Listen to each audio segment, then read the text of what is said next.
Hello again, I'm back for another video. In our last video we finished Reknor, we did the land of Poosh, and we headed out to the east.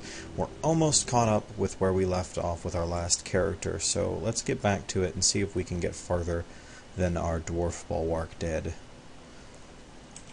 We've definitely got an advantage in terms of gear. I could really use a better weapon, but overall the rest of my gear set is really good. Getting that frost giant gloves and the belt was incredibly helpful as a Yeek character.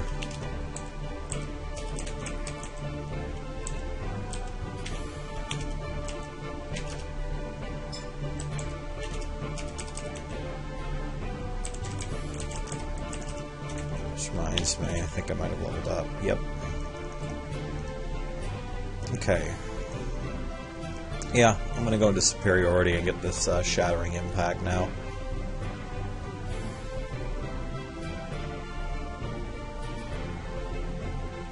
The rest of these could potentially be useful. Especially get Juggernaut as a class ability, that way I can use it even when I don't have a necklace equipped.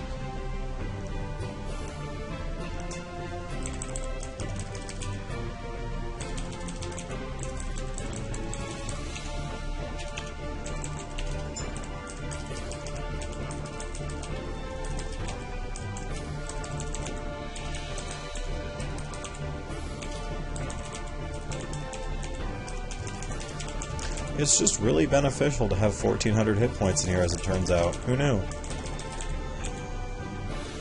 Like, I have more HP than my bulwark did, and I'm not playing a bulwark. I'm not even playing a dwarf, I'm playing a Yeek. How is this even possible? Was I really that much lower level? I'm gonna have to go back and watch that and see exactly what I was doing, because it just doesn't make any sense to me that I'm gonna have this much more health. I mean, granted, I am stacking a lot of buffs. I guess like 200 HP of that's from my on-crit buff, but still. It's just unruly.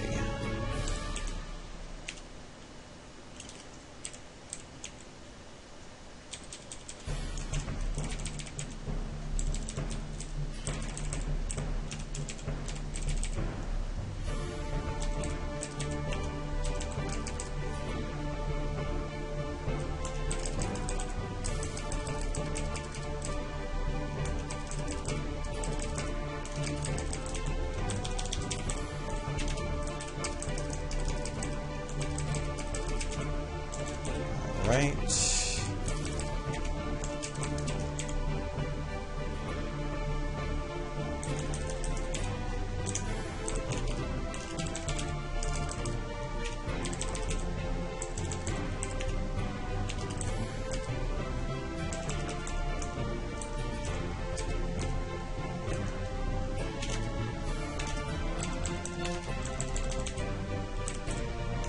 Ooh.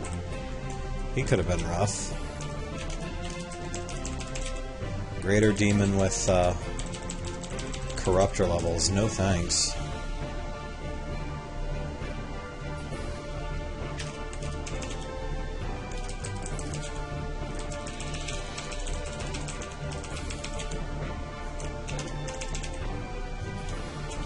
Hooray, another level up.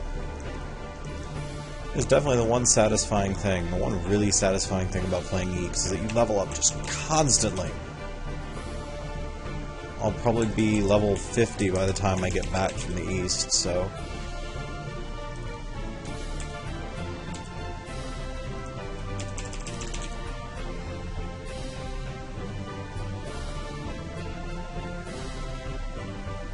Wait a second, did we ever open that chest in there? Why was there a chest in that room? I'm so confused. I don't remember that being there in the last video. Clearly we didn't open it. Probably not anything there, yeah, just garbage, but... hate missing chests. What do we find here? Remove some of the stuff in my inventory. Oh, controlled phase door rune. About time we got one of those.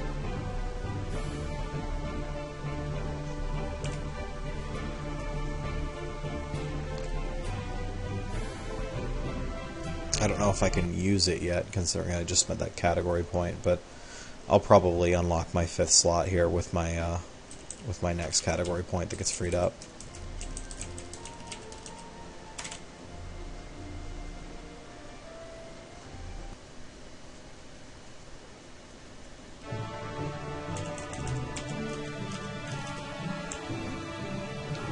Alright.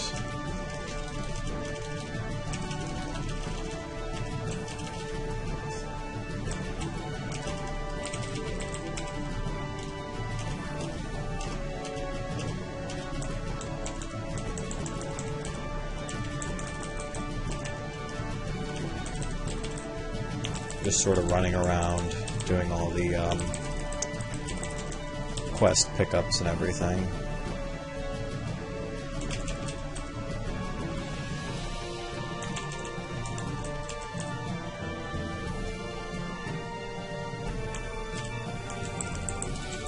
Yeah, not really anything for us here.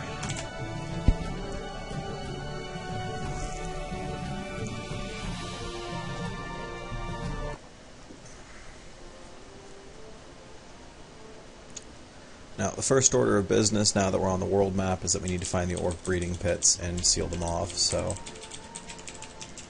we're going to fart around here until we locate them. Dark Crypt. Oh, we got an orc pack. They usually don't spawn north of the Gates of Morning, and they're almost always east, but I guess you should never really count on routine. Oof.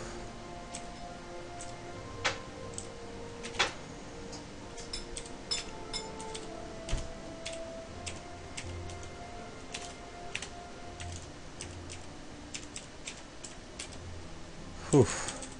That was a little rough.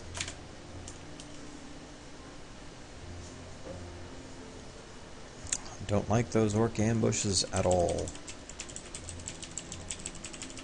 I'm still not really caster proof yet at this point. I'd like to find some more gear with resistances on it, and hopefully we will get some good artifact drops here from the next few bosses. And I will just leave those orc groups to the guards for now. There we go. So the orc breeding pit's going to be the same case as last time, though we should have a bit easier of a time, given that we're not having the same damage issues. It really depends on what kind of rares we run into. Because as you recall, it was a rare enemy that killed us in that last attempt, so...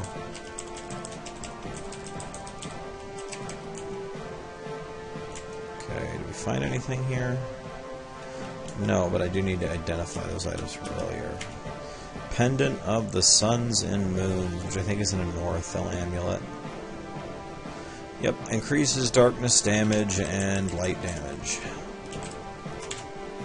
Be a nice find if we were playing in a Northel, but we're not, so... I had a guy on the Something Awful forums talk about his Necromancer character. He made a Necromancer that doesn't use any minions. And I should probably do a pet class and use minions if I'm going to do another Let's Play series, just because I'm trying to be helpful with these, but... I played around with it a little bit at work, and it's actually really fun. I like Necromancers even with pets, though I'm absolutely terrible at playing them. I'm really bad with most of the pet classes. It's kind of embarrassing. Like, Alchemist is the easiest race to ascend on, and I've never really gotten an Alchemist past Dreadfell. For the most part, it's a caster thing, really. I just find playing casters really tedious, and I can never seem to get off the ground with them. The furthest I ever got was I had an Anorathil who made it, I want to say, through 1 or 2 prides, and then I ended up having a really bad, like, just streak of really poor decision-making I made one night when I was just really tired. It was the first time I ever played an Anorathil, and then... they're just tedious and tedious and tedious, so I haven't managed to get one off the ground since, but I really like playing them. They've gotten a lot less tedious to play now. In the past, you had to constantly manually worry about your light resource, and now you can just set certain spells to auto-cast, like I've done with this Okay, we have a rare boss here, Krator the Gluttonous, and hopefully he'll drop a nice item for us. He is a anti-magic Wormic character with some Berserker abilities. He is really nasty if you're a caster. He has an ability called Mana Clash that will drain all of your mana and turn off all of your arcane sustains. Thankfully, because we're not playing a magic-using character, he's kind of cake. He hits pretty hard. Actually, damn, he really hit me hard. He tore into me there. I was almost really premature on that, but thankfully we managed to kill him, and he dropped a very nice item, the Gaping Maw. One of the best weapons in the game. It is really good. I'm glad this dropped. It's going to make it a little harder to cast our teleport, but it does an extra 100 damage a swing, in addition to having really boss high-end top damage. It gives some cooldown reduction to some Wormic abilities, so that's not going to be useful, but the weapon itself is just incredible in terms of how much it's going to raise our damage output, and it's much better than the Drake's Bane that we've been using for just so long.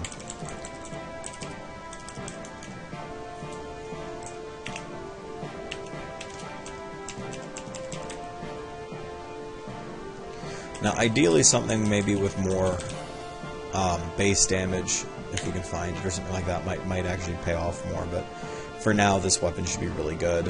I'd prefer to have something that isn't going to Arcane Disrupt, but it's not really going to make or break anything here. Didn't really find anything on that floor. Bunch of rares, but nothing that we actually need. I'm not taking any chances in here if I can avoid it, though. I don't want to have a bunch of stupid deaths because I got an unlucky rare combo or whatever.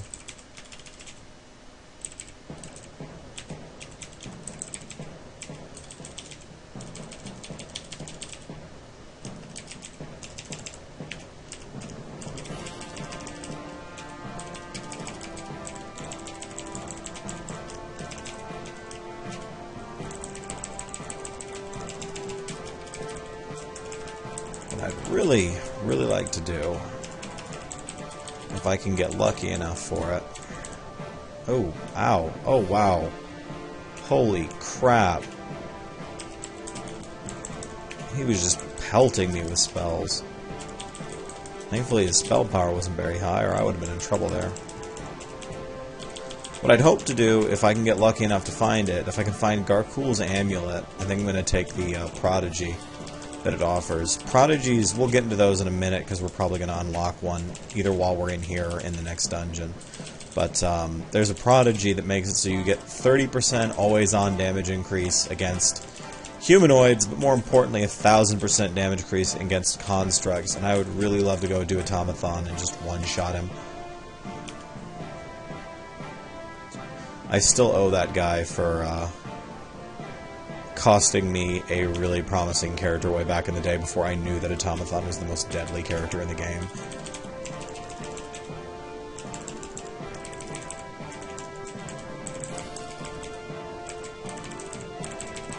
Which may, of course, mean that I might have to do him at the end of this video for comedy, even if I don't find that item, because honestly, dying against him is a very comedic event.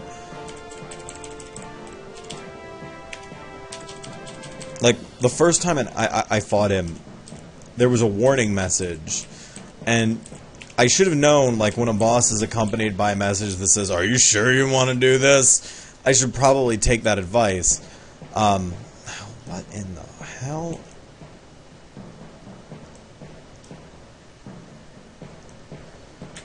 And I didn't take the advice, and I found out the guy has, like, reflective skin, and 300% global speed, and a bunch of other ridiculous abilities, so he was basically attacking me like 4 or 5 times for every single hit I got on him. And he was reflecting all of my damage back on me. It was really awful. I went through 6 lives. I couldn't get off the map because you can't Rod of, or at least at the time you couldn't. I don't know if they've changed that since. You couldn't Rod of Recall out, so you were sort of just stuck there, dying over and over again. And one time I made it to the map, I'm like, oh, thank God I'm going to survive, I'm going to get out of this. And in the time between I hit the button to exit the map and the action resolved, he'd hit me with like 3 beam weapons, and I had a dot effect, so it wouldn't let me out of the map. I was stuck.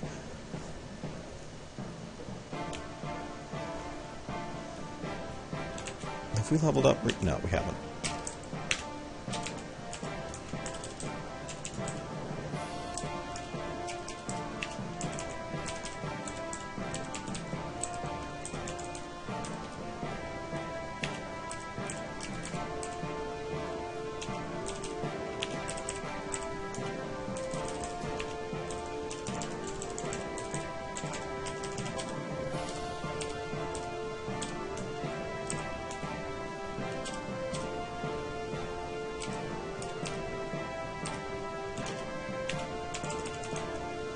Not enough NPCs respect the fact that I have very high stun immunity. I don't understand how this keeps happening. Okay, here's the boss of the orc breeding pits. Here stands a tremendous form, almost the size of a dragon. Bloated skin rises in thick folds, seeping viscous slime from its wide pores. Hundreds of hanging teats feed a small army of squabbling, fighting young orcs. Only the toughest of them are able to gain the precious nutrients to grow stronger. This is like, it's like almost like a, not a shampoo commercial, like a commercial for pizza where they're describing the sauce. The weaker ones left to wither on the moldy floor. Dozens of gaping vulvas squelch and pulsate, pushing out new young, my wife disgusted in the background, pushing out new young with alarming rapidity. At the top of this towering hulk is a shriveled head coated in long, tangled hair. Dazed eyes peer out with a mixture of sadness and pain, but as they fix on you, they turn to anger. The creature's face contorted with the fierce desire to protect its young. Jesus Christ, darkgod, why did you write this description?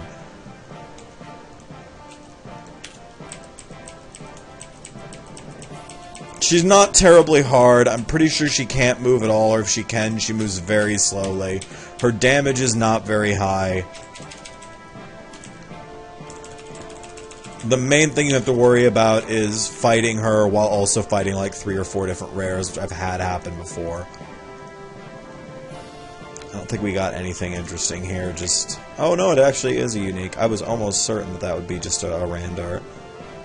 Let's see. Thalaran Tree Longbow. Completely useless to us, and what a shame, because it's a tier 5 item.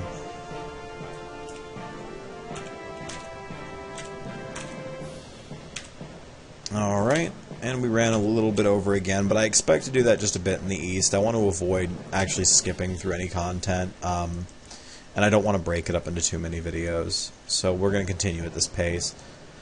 Alright, level points are spent. We are at the end of the dungeon. In our next video, we will probably do either Vor Armory or the really, really, really boring spider dungeon. Anyway... Tune in for the next video, and we will continue this character's lifespan. We've already outlived our bulwark, and I think things are really looking up for us in the future.